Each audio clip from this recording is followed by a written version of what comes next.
Assalamualaikum warahmatullahi wabarakatuh.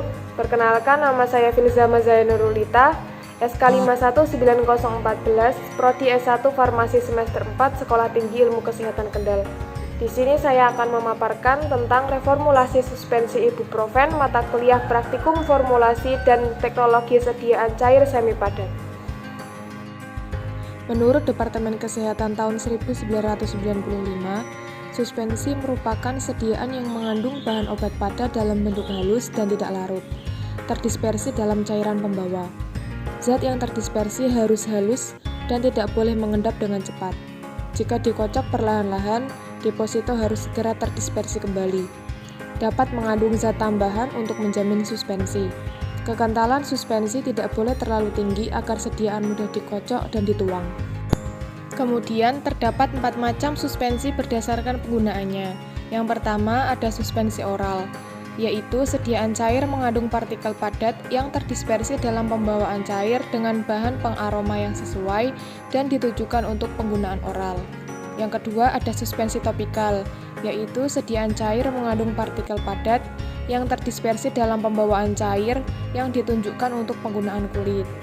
Yang ketiga ada suspensi tetes telinga, yaitu sediaan cair mengandung partikel halus yang ditujukan untuk diteteskan pada telinga bagian luar. Kemudian yang keempat ada suspensi optalmik, yaitu sediaan cair stabil yang mengandung partikel-partikel yang terdispersi dalam cairan pembawa untuk pemakaian pada mata. Menurut FI edisi 3 halaman 32, suspensi memiliki syarat-syarat. Yang pertama, suspensi terdispersi harus halus dan tidak boleh mengendap. Yang kedua, jika dikocok harus segera terdispersi kembali. Yang ketiga, dapat mengandung zat tambahan untuk menjamin. Dan yang terakhir, kekentalan suspensi tidak boleh terlalu tinggi agar mudah dikocok dan dituang. Kemudian syarat-syarat suspensi menurut FI edisi 4 halaman 18. Yang pertama, suspensi tidak boleh diinjeksikan secara intravena dan intrarektal. Yang kedua, suspensi yang dinyatakan untuk digunakan dengan cara tertentu harus mengandung zat antimikroba. Yang ketiga, suspensi harus dikocok sebelum digunakan. Yang terakhir, suspensi harus disimpan dalam wadah tertutup rapat.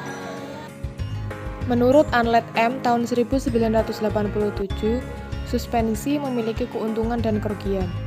Keuntungan dari suspensi yang pertama yaitu bahan obat larut dapat bekerja sebagai depo yang dapat memperlambat terlepas obat. Kemudian yang kedua, beberapa bahan tidak stabil jika tersedia dalam bentuk larutan. Kemudian yang ketiga, obat dalam sediaan suspensi rasanya tidak lebih enak dibandingkan dalam larutan karena ada rasa obat yang tergantung kelarutannya. Kemudian kerugian dari suspensi yang pertama yaitu rasa obat dalam solusi lebih jelas. Kemudian yang kedua, tidak praktis dibanding dalam bentuk sediaan lain, misalnya pulveres, tablet, dan kapsul. Yang ketiga, rentan terhadap degradasi dan kemungkinan terjadinya reaksi kimia antar kandungan dalam larutan di mana terdapat udara sebagai katalisator. Berikut formulasi baku dari jurnal yang berjudul Formulasi dan Evaluasi Stabilitas Fisik Suspensi Ibuprofen menggunakan kombinasi polimer serbuk gom Arab dan natrium karboksil metil selulosa. Selanjutnya, formulasi literatur dari jurnal yang berjudul Formulasi Suspensi Analgetik Antipiretik Ibuprofen dengan Suspending Agent gom Arab dan CMCNA. Setelah kita mengumpulkan beberapa literatur jurnal, langkah selanjutnya yang dilakukan adalah evaluasi uji. Yang pertama, uji organoleptis.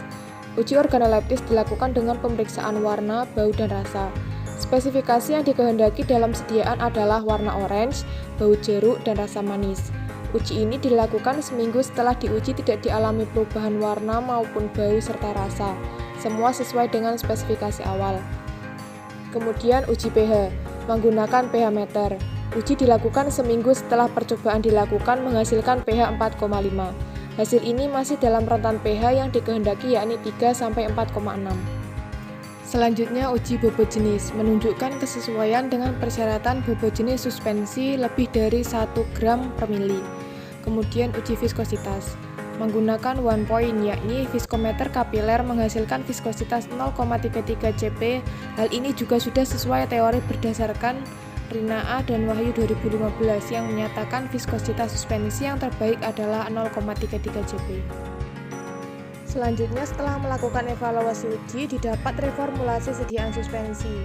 berupa ibuprofen sebagai zat aktif, kemudian gum arab sebagai pensuspensi, natrium karboksimetil selulosa sebagai pensuspensi, propilen glikol sebagai kosolven, sorbitol 70% sebagai pemanis, oleum citris sebagai pengaroma, sunset yellow sebagai pewarna, kemudian aquade sebagai pembawa, metilparaben sebagai pengawet, asam sitrat sebagai dapar, dan perasa jeruk sebagai perasa.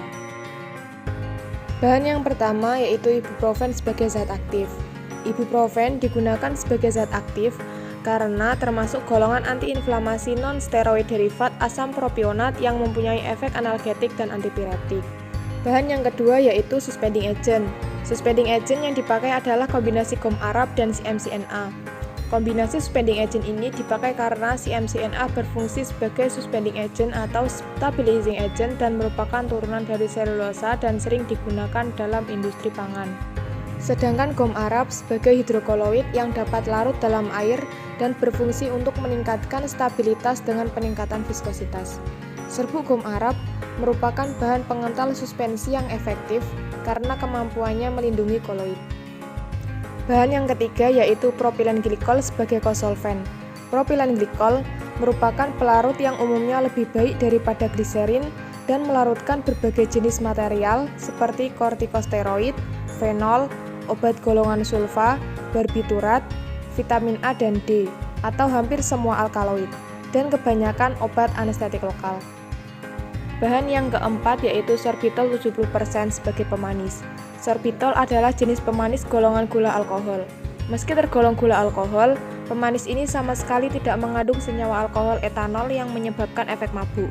Sorbitol dapat larut dalam air dan terkandung secara alami di banyak buah, seperti apel, kurma, beri, dan persik. Kemudian, bahan yang kelima yaitu sunset yellow atau pewarna. Sunset yellow merupakan serbuk kuning kemerahan. Di dalam larutan pewarna ini akan memberikan warna orange terang. Zat pewarna harus aman, tidak berbahaya, dan memiliki efek farmakologi. Selain tidak bereaksi dengan zat aktif, pewarna juga harus dapat larut dalam sediaan. Kemudian bahan yang keenam, metilparaben sebagai pengawet. Metilparaben merupakan pengawet yang lebih akurat terhadap kapang dan kemit dibandingkan terhadap bakteri. Namun, aktivitas antibakterinya ini lebih kuat daripada ester benzoat dan salisilat. Aktivitas antimikroorganismenya bekerja pada pH 4-8 dengan rentan 0,01-0,02%. Bahan yang ketujuh yaitu asam sitrat sebagai pendapar. Asam sitrat larut dalam kurang dari 1 bagian air dan dalam 1,5 bagian etanol 95% P. Sukar larut dalam ester P. Asam sitrat ini juga memiliki kemampuan menurunkan derajat keasaman pH. Bahan yang kedelapan yaitu aquades sebagai fase pendispersi. Aquades digunakan sebagai zat pendispersi atau fase eksternal suatu sediaan. Aquades sendiri ditambahkan hingga volume sediaan 100 ml. Kemudian bahan yang kesembilan yaitu perasa jeruk atau zat perasa. Perasa jeruk dipakai dari jeruk yang masih segar yang diproses secara mekanik dan terkandung 90% jeruk. Selanjutnya, bahan yang terakhir yaitu oleum citris sebagai pengaroma. Oleum citri merupakan minyak jeruk dengan ciri-ciri cairan kuning pucat atau kuning kehijauan. Baunya khas dan rasanya pedas, agak pahit. Larut dalam 12 volume etanol 90% P, pahit, agak beropalesensi, dapat bercampur dengan etanol mutlak. Sekian video pemaparan dari saya tentang reformulasi suspensi ibuprofen. Terima kasih. Wassalamualaikum warahmatullahi wabarakatuh.